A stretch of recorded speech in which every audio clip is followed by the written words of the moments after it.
All right. Part 16, the Master Key System. Number 1, wealth is a product of labor.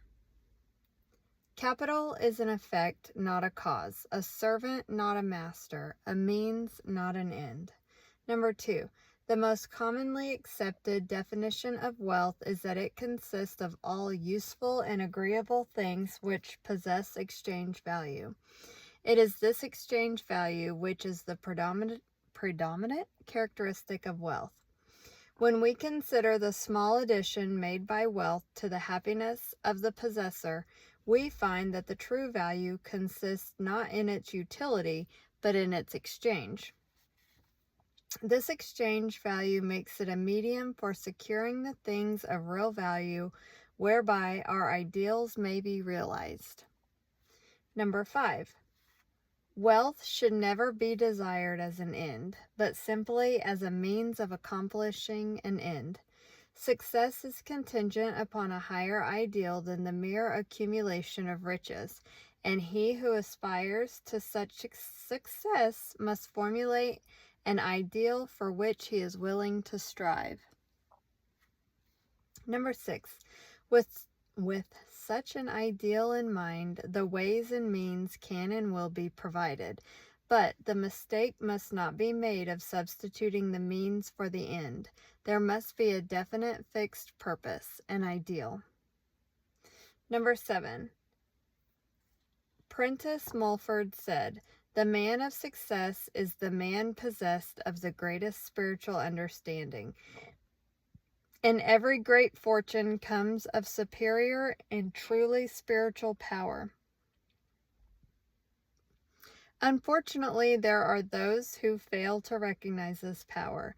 They forget that Andrew Carnegie's mother had to help support the family when they came to America, that Harriman's father was a poor clergyman with a salary of only $200 a year, that Sir Thomas Lipton started with only 25 cents. These men had no other power to depend upon, but it did not fail them. Number 8. The power to create depends entirely upon spiritual power. There are 3 steps: idealization, visualization, and materialization. Every captain of industry depends upon this power exclusively. In an article in Everybody's Magazine, Henry M. Flagler, the Standard Oil multimillionaire, admitted that the secret of his success was his power to see things in its completeness. The following conversation with the reporter shows his power of idealization, concentration, and visualization, all spiritual powers. Number 9. Did you actually envision to yourself the whole thing? I mean, did you or could you really close your eyes and see the tracks and the trains running and hear the whistles blowing? Did you go as far as that? Yes. How clearly? Very clearly. Number 10. Here we have a vision of the law. We see cause and effect. We see that thought necessarily precedes and determines action. If we are wise, we shall come into a realization of the tremendous fact that no arbitrary condition can exist for a moment, and that human experience is the result of an orderly and harmonious sequence. Number 11. The successful businessman is more often than not an idealist and is ever striving for higher and higher standards. The subtle forces of thought, as they crystallize in our daily moods, is what constitutes life. I'm going to read that one again. The successful businessman is more often than not an idealist. I'll be looking up that word, idealist, and is ever striving for higher and higher standards. The subtle forces of thought, as they crystallize in our daily moods, is what constitutes life. The subtle forces of thought, as they crystallize in our daily moods, is what constitutes life. Number 12. Thought is the plastic material with which we build images of our growing conception of life. Use determines its existence. as in all other things, our ability to recognize it and use it properly is the necessary condition for attainment. Number 13, premature wealth is but the forerunner of humiliation and disaster, because we cannot permanently retain anything which we do not merit or which we have not earned. Number 14, the conditions we meet in this world without correspond to the conditions which we find in the world within. This is brought about by the law of attraction. How then shall we determine what is to enter into the world within? Number 15, what enters the mind through the senses or the objective mind will impress the mind and result in a mental image which will become a pattern for the creative energies. These experiences are largely the result of environment, chance, past thinking, and other forms of negative thought, and must be subjected to careful analysis before being entertained. On the other hand, we can form our own mental images through our own internal processes of thought. Regardless of the thoughts of others, regardless of external conditions, regardless of environment of every kind, and it is by the exercise of this power that we can control our own destiny, body, mind, and soul. Number 16, it is by this exercise of the power that we take our fate out of our hands of chance and consciously make for ourselves the experiences which we desire. Because when we consciously realize a condition, that condition will eventually manifest in our lives. It is therefore evident that in the last analysis, thinking is the one great cause in life. Number 17, therefore, to control thought is to control circumstances, conditions, environment, and destiny. Number 18, how then are we to control thought? What is the process? To think is to create a thought, but the result of the thought will depend upon its form, its quality, and its vitality. The form will depend upon the mental images from which it emanates. This will depend upon the depth of the impression, the predominance of the idea, the clarity of the vision, the boldness of the image. The quality depends upon its substance, and this depends upon the material of which the mind is composed. If this material has been woven from thoughts of vigor, strength, courage, determination, the thought will possess these qualities.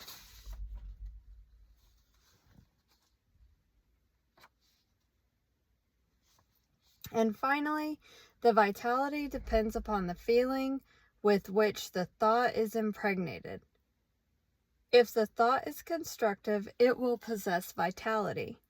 It will have life. It will grow, develop, expand.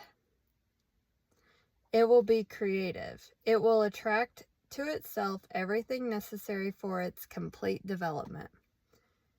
If the thought is destructive, it will have within itself the germ of its own dissolution. It will die, but in the process of dying, it will bring sickness, disease, and every other form of discord. This we call evil. And when we bring it upon ourselves, some of us are disposed to attribute our difficulties to a supreme being. But this supreme being is simply mind in equilibrium. It's neither good nor bad. It simply is. Our ability to differentiate it into form is our ability to manifest good or evil. So it's like, you give it meaning. Anything that happens, you give it meaning. So, mean for it to be good. Good and evil are therefore not entities. They are simply words, which we use to indicate the result of our actions. And these actions are in turn determined by the character of our thought. If our thought is constructive and harmonious, we manifest good. If it is destructive and discordant, we manifest evil. If you desire to visualize a different environment, the process is simply to hold the ideal in mind. So then that tells me earlier, idealists, businessmen are idealists. That means they're just focusing on the best possible outcome in Okay? So, hold the ideal in your mind until your vision has been made real. Give no thought to persons, places, or things. These have no place in the absolute. So, we're holding the ideal of this being a white Cadillac Escalade with tan interior. You know, I give no thought to who's buying it, where it's coming from. These have no place in the absolute. The environment you desire will contain everything necessary. The right persons and the right things will come at the right time and the right place. It is sometimes not plain how character, ability, attainment, achievement, environment, and destiny can be controlled through the power of visualization. But this is an exact scientific fact. Okay. You will rewind that I'll read it again. It's sometimes not plain how character, ability, attainment, achievement, environment, and destiny can be controlled through the power of visualization, but this is an exact scientific fact. You will readily see that what we think determines the quality of mind, and that the quality of mind in turn determines our ability and mental capacity. And you can readily understand that the improvement in our ability will naturally be followed by increase in attainment and a greater control of circumstances. It will thus be seen that natural laws work in a perfectly natural and harmonious manner. Everything just seems to happen.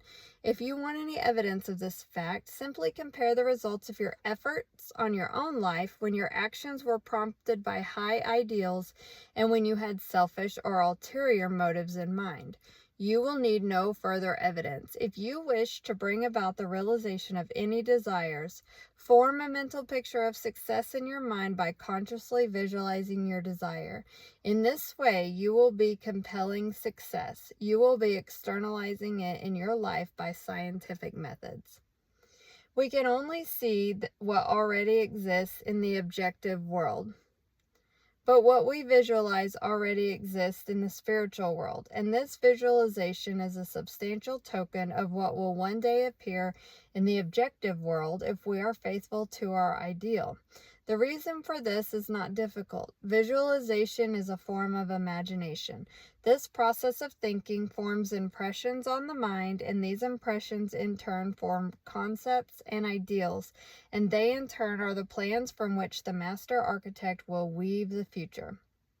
Psychologists have come to the conclusion that there is but one sense, the sense of feeling, and that all other senses are but modifications of this one sense. There's but one sense, the sense of feeling. All other senses are but modification of this one sense. That's why we always hear, like, it's the feeling. It's about the feeling.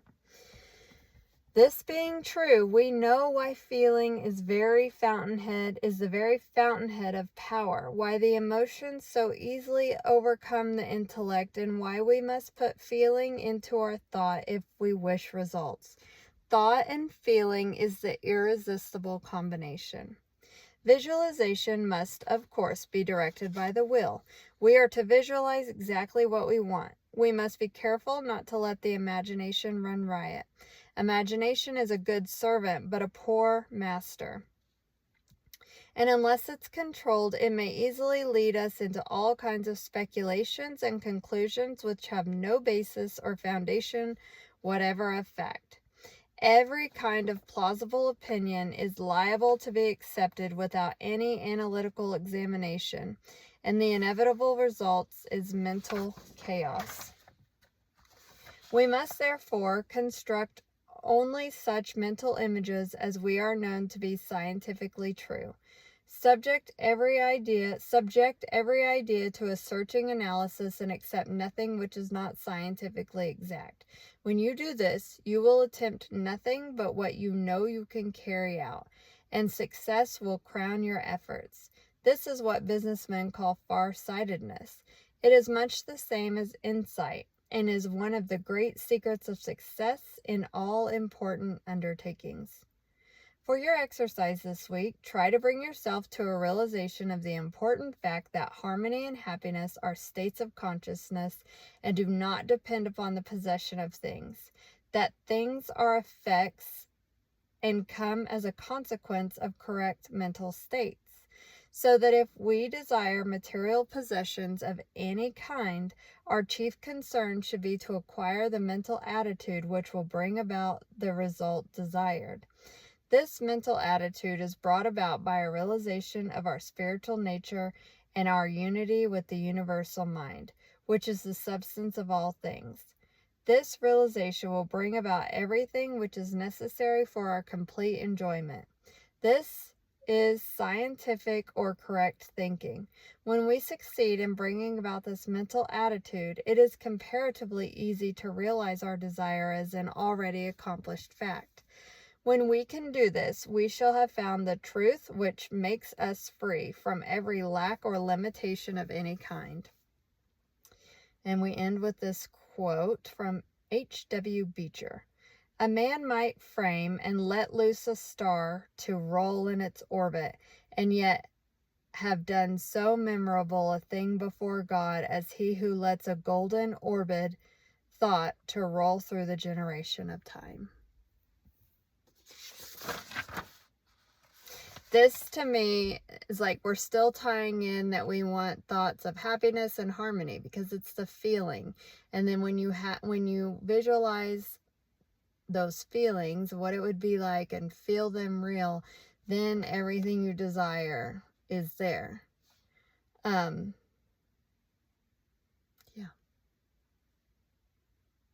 All right.